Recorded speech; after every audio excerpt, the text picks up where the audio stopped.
Hello guys. तो आज हम लोग पार्ट 9 ऑफ लेक्चर डिमांड करेंगे और आज हम लोग देखेंगे कि what is movement along the demand curve and shift in demand.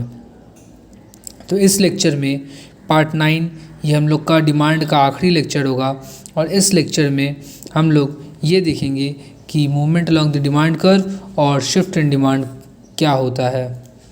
तो आइए इसे पहले समझते हैं।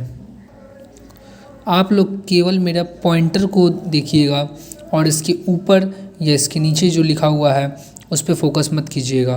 मैं आपको बताऊंगा कि कब कौन से पार्ट पे फोकस करना है। तो जहाँ मेरा पॉइंटर होगा आप उसे ही फोकस कीजिएगा। तो चलिए सबसे पहले समझते हैं कि क्या डिमांड में चेंज आता है या चेंज नहीं आता है। तो जाहिर सी बात है डिमांड में तो चेंज आता ही है। ये चेंज किन कारणों से आता है सबसे पहले इसे देखते हैं। मतलब डिमांड में चेंज होने की क्या क्या वजहें होती हैं, क्या क्या कॉजेज़ होती हैं, आइए सबसे पहले उन्हें देखते हैं। तो हमने पहले के लेक्चर्स में पढ़ चुका है कि डिमांड में चेंज यानी डिमांड को प्रभावित यानी फैक्टर्स इफेक्टिंग डिमांड क्या क्या होते हैं, क्या क्या फैक्टर्स होते हैं जो डिमांड को इफ़ेक्ट करते हैं। तो उनमें हमने काफ़ी सारी चीज़ों को पढ़ा था। Price of the commodity, income of the consumer, taste and preferences, population size और भी काफ़ी चीज़ों को हमने पढ़ा था। इसमें से मैंने प्राइस को एक कैटेगरी में डाला है और बाकी सारे फैक्टर्स को हम लोग अदर फैक्टर्स मानते हैं, जैसे कि population size, income of the consumer, taste and preference, ये सब अदर फैक्टर्स में आते हैं। तो जाहिर सा बात है कि डिमांड तो बहुत वजहों से चेंज हो सकती हैं। तो उनमें से प्राइस को हमने एक अलग वजह माना है और बाकी सारी वजहों को हमने दूसरी ओर अदर फैक्टर्स के रूप में लिखा है। तो इससे पहले हम लोग समझते हैं कि चेंज क्या होता है, कैसे होता है। आइए आपको मैं एक कहानी सुनाता हूँ। सपोज़ कीजिए आप कॉलेज में गए और आपका ऊपर घर का कुछ काम पड़ गया। फॉर एग्ज़ाम्पल अब आपको आपका पापा का बिज़नेस भी संभालने पड़ रहा है। तो इस केस में अगर आपका मार्क्स कम आता है तो आप पापा को ब्लेम कीजिएगा कि आप उनका बिज़नेस संभाल रहे थे इसीलिए आपका मार्क्स कम आया, और पापा आपको ब्लेम करेंगे कि आपने कम पढ़ाई की जिसके वजह से आपका मार्क्स कम आया। तो हमें एक्चुअली पता नहीं चल पाएगा कि किस वजह से आपका मार्क्स कम आया, पापा के बिज़नेस की वजह से या आपकी पढ़ाई कम करने की वजह से। तो इसीलिए अगर हमें सच में जानना है कि किस वजह से मार्क्स कम आया तो हमें किसी एक चीज़ को कांस्टेंट रख देना पड़ेगा। मतलब या तो हम पापा का काम नहीं करेंगे और सिर्फ पढ़ाई करेंगे, तब अगर मार्क्स कम आता है तो हम लोग बता सकते हैं कि हमने पढ़ाई कम की है, या फिर पढ़ाई नहीं करेंगे, पापा काम कर एक बार करेंगे एक बार नहीं करेंगे, तो हमें समझ में आ जाएगा कि पापा का काम करने से मेरा मार्क्स में कोई इफ़ेक्ट पड़ रहा है या नहीं पड़ रहा है, और अगर पड़ रहा है तो कैसे पड़ रहा है। अब आ जाते हैं टॉपिक पे। कुछ यही केस होता है चेंज इन डिमांड में भी। अगर price of the commodity change कर रहा है, अगर प्राइस चेंज कर रहा है, प्राइस चेंज करने का मतलब जिस कमोडिटी का डिमांड को हम लोग नाप रहे हैं उसका प्राइस चेंज कर रहा है। मान लीजिए हम लोग एप्पल का डिमांड को देख रहे हैं, तो अगर एप्पल का प्राइस चेंज कर रहा है तो हमें अदर फैक्टर्स को यानी इन फैक्टर्स को कांस्टेंट रखना पड़ेगा, तभी हम बता सकते हैं जो डिमांड चेंज कर रहा है वो सिर्फ प्राइस की वजह से चेंज कर रहा है या फिर उसमें कोई अदर फैक्टर का भी रोल है। तो हम लोग क्या करेंगे, अदर फैक्टर को कांस्टेंट रख देंगे, जिससे हम लोग बोल सकते हैं कि अगर डिमांड चेंज कर रहा है तो वो सिर्फ प्राइस की वजह से ही चेंज कर रहा होगा।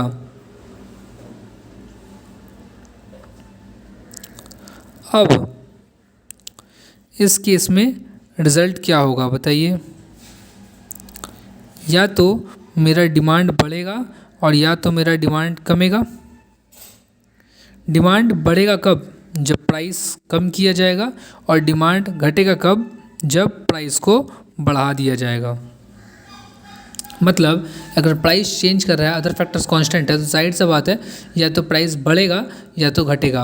अगर प्राइस बढ़ेगा तो डिमांड घट जाएगा, और अगर प्राइस घटेगा तो डिमांड बढ़ जाएगा। वैसे ही अब आते हैं अदर फैक्टर्स में। अदर फैक्टर्स अगर चेंज कर रहा है तो हमें प्राइस को कांस्टेंट रखना पड़ेगा।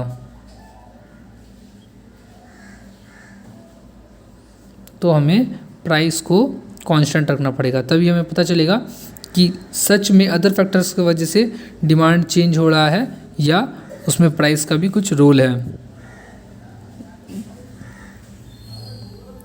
तो समझिए अब चीज़ों को।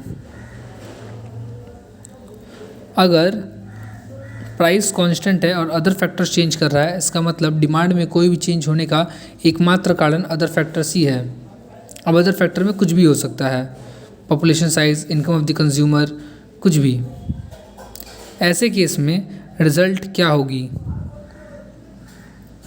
तो अगर अदर फैक्टर्स चेंज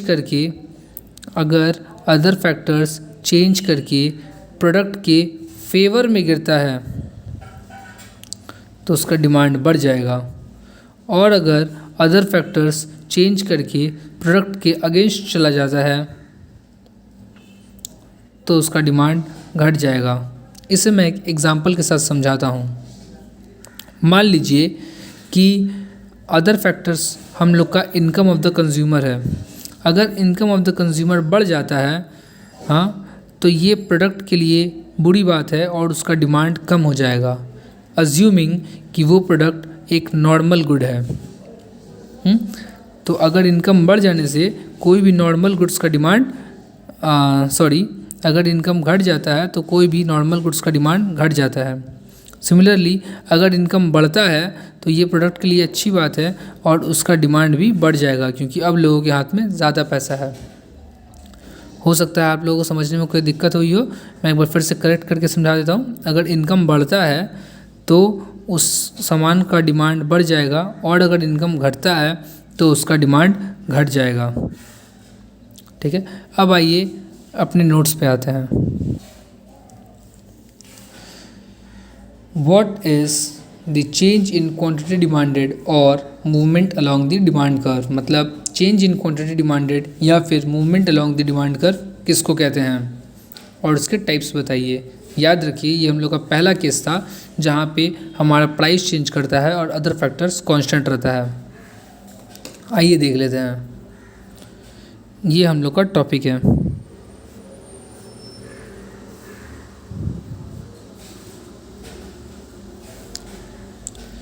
तो when the amount demanded of a commodity changes, जब किसी कमोडिटी का जो डिमांड है वो बदलता है। कैसे बदलेगा? या तो बढ़ेगा या तो घटेगा। As a result of change in its own price, उसके प्राइस में बदलाव होने की वजह से उसका डिमांड अगर बदलता है। और while the other determinants of demand like income, taste and preference remains constant. मतलब मैंने बताया था कि अगर प्राइस चेंज कर रहा है तो अदर फैक्टर्स कांस्टेंट रहेगा। तो वही बोला जा रहा है कि अगर अदर फैक्टर्स कांस्टेंट है और प्राइस चेंज करने की वजह से अगर डिमांड का क्वांटिटी चेंज कर रहा है तो उसे हम लोग चेंज इन क्वांटिटी डिमांडेड कहते हैं। इसे हम movement along the demand curve भी कहते हैं। ये मैंने क्वेश्चन में ही बता दिया था। मतलब चेंज इन क्वांटिटी डिमांडेड और movement along the demand curve एक ही चीज़ है।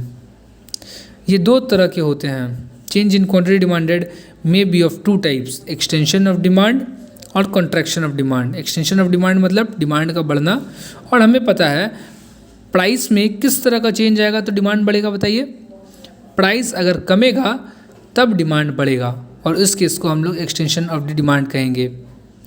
और कॉन्ट्रैक्शन मतलब डिमांड का कमना। तो डिमांड कब कमेगा बताइए? जब प्राइस बढ़ेगा तब डिमांड कम जाएगा, और उसे हम कॉन्ट्रैक्शन इन डिमांड कहते हैं या कॉन्ट्रैक्शन ऑफ डिमांड कहते हैं। आइए ज़रा इन दो टाइप्स को भी इन डिटेल देख लें। तो एक्सटेंशन ऑफ डिमांड क्या होता है? when the quantity demanded of a commodity rises due to fall in its price।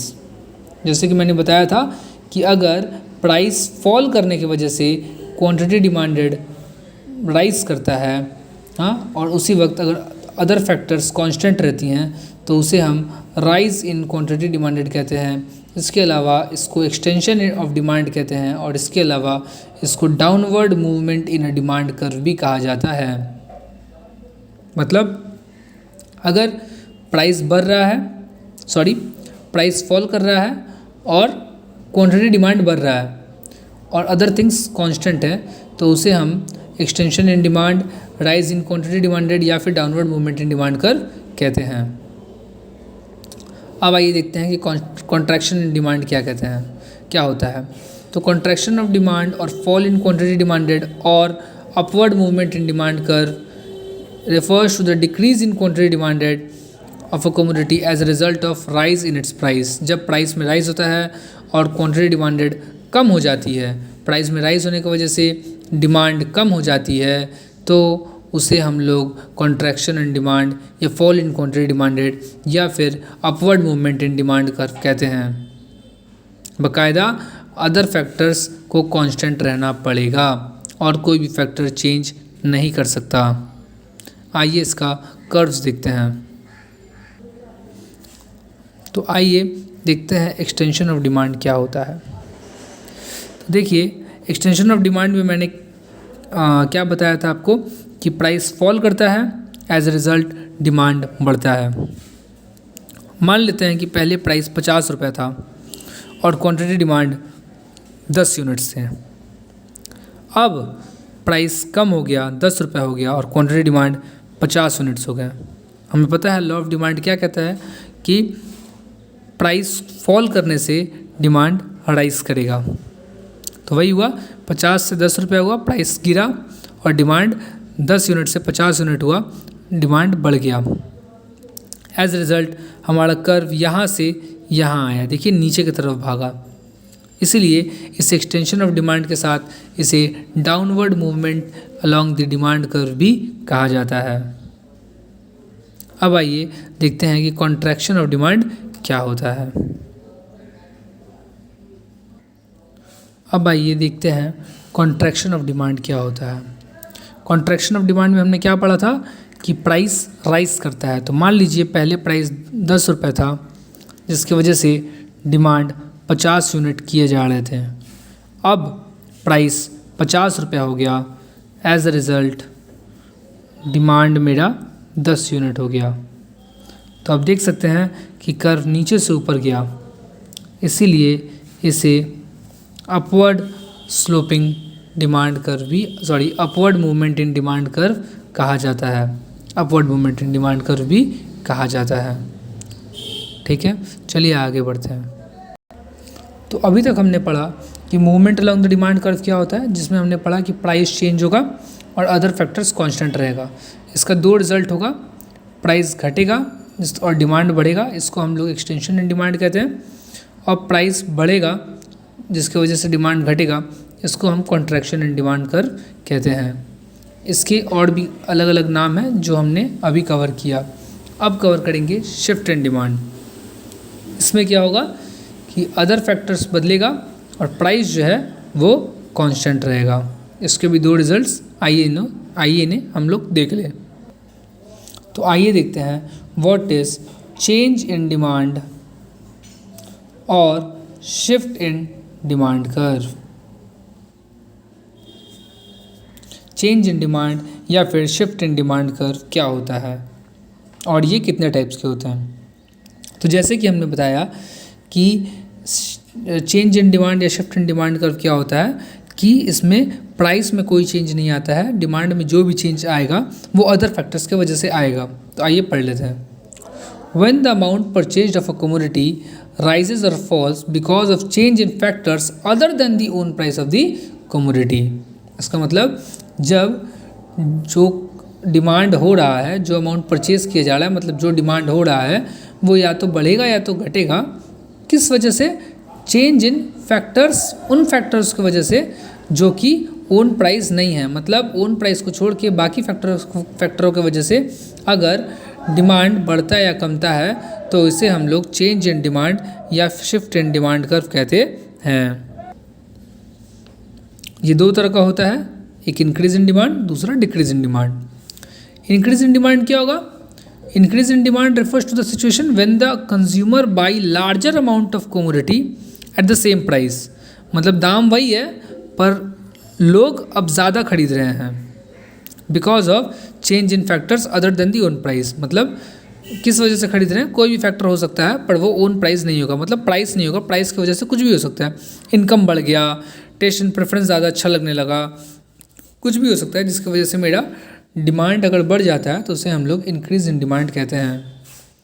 साथ ही साथ इसे हम rightward shift in demand curve भी कहते हैं। ये मैंने आपके लिए ऐड कर दिया, rightward shift in demand curve भी इसे कहा जाता है, क्योंकि जब क्वांटिटी बढ़ता है ना तो डिमांड जो है, डिमांड कर्व वो राइट शिफ्ट कर जाता है। ये मैं भी दिखाऊंगा आपको कैसे होता है ये। अब इसका सेकंड टाइप को समझते हैं जो कि है leftward shift in demand curve, या फिर इसे हम डिक्रीज इन डिमांड भी कह सकते हैं। तो इंक्रीज इन डिमांड में क्या हुआ था, जब हम ज़्यादा क्वांटिटी खरीद रहे थे सेम प्राइस पे, इस पे हम कम क्वांटिटी खरीदेंगे सेम प्राइस पे, है ना। तो देखिए देख लेते हैं, आइए देख लेते हैं क्या है। Decrease in demand refers to a situation when the consumers buy a smaller quantity of commodity at the same price. जब कंज्यूमर्स कम क्वांटिटी खरीदते हैं उसी दाम पे तो उसे हम लोग डिक्रीज इन डिमांड या फिर leftward shift in demand curve कहते हैं। तो decrease in demand takes place as a result of change in factors other than the own price of the commodity. Decrease in demand कब होता है? कोई भी फैक्टर से हो सकता है बट वो ओन प्राइस नहीं होना चाहिए। आइए देख लेते हैं कि इनके कर्व्स कैसे होते हैं। तो आइए देखते हैं कि इंक्रीज इन डिमांड यानी शिफ्ट इन डिमांड कर्व का कर्व कैसे बनता है। तो आइए पहले हम इसका एक डिमांड शेड्यूल लें, कमोडिटी एक्स का डिमांड शेड्यूल। इसमें आप देख सकते हैं कि 10 रुपये में ओल्ड डिमांड 300 था और फिर न्यू डिमांड 400 हो गया। देखिए प्राइस तो वही है पर डिमांड बढ़ गया। वैसे 20 रुपये में भी ओल्ड डिमांड 200 था और अब 300 हो गया। प्राइस तो वही है पर डिमांड बढ़ गया। अब अगर प्राइस वही है तो फिर क्यों ये बढ़ा होगा? तो कोई भी फैक्टर से बढ़ सकता है जिसको हम अदर फैक्टर में कंसीडर करेंगे। तो आइए पहले ओल्ड डिमांड शेड्यूल को प्लॉट करते हैं। यानी 10 रुपये में 300 यूनिट, देखिए 10 रुपये में 300 यूनिट, 20 रुपये में 200 यूनिट, 20 रुपये में 200 यूनिट और 30 रुपये में 100 यूनिट, 30 रुपये में 100 यूनिट। तीनों प्लॉटिंग तो हो चुकी, अब इसको बस मिलाना है।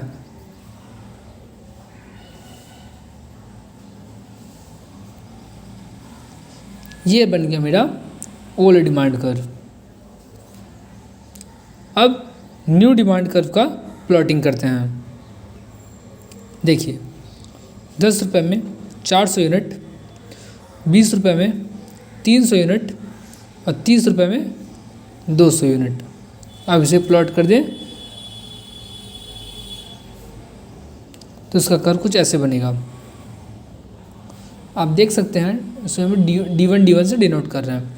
आप देख सकते हैं कि अगर सेम प्राइस पे डिमांड अगर बढ़ता है तो ये टुवर्ड्स दी राइट शिफ्ट कर रहा है, राइट साइड में ये शिफ्ट कर रहा है, इसीलिए इसे rightward shift in demand curve भी कहा जाता है।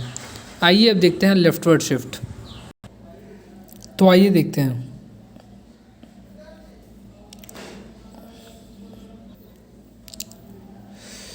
डिक्रीज इन डिमांड और लेफ्टवर्ड शिफ्ट। इसमें प्राइस 10, 20 और 30 था। देखिए 10 में पहले डिमांड 500 था और अब 400 हो गया है, तो डिमांड कम गया है जबकि प्राइस में कोई बदलाव नहीं हुई है। सिमिलरली 20 रुपये में भी पहले 400 रुपये लोग पहले 400 यूनिट खरीदने को तैयार थे और अब केवल 300 यूनिट खरीदने को तैयार हैं, यानी डिमांड में बदलाव हुआ है पर प्राइस सेम रहा है। तो आइए इसको पहले प्लॉट करते हैं। पहले ओल्ड डिमांड के यूनिट को प्राइस के साथ लेके प्लॉट करते हैं। मतलब 10 रुपये में 500 यूनिट, 20 रुपये में 400 और 30 रुपये में 300 यूनिट है। तो 10 रुपये में 500 यूनिट, 20 रुपये में 400 यूनिट और 30 रुपये में 300 यूनिट। ये हमने पहले प्लॉटिंग्स कर लिया। अब इससे कर्व बना लेते हैं।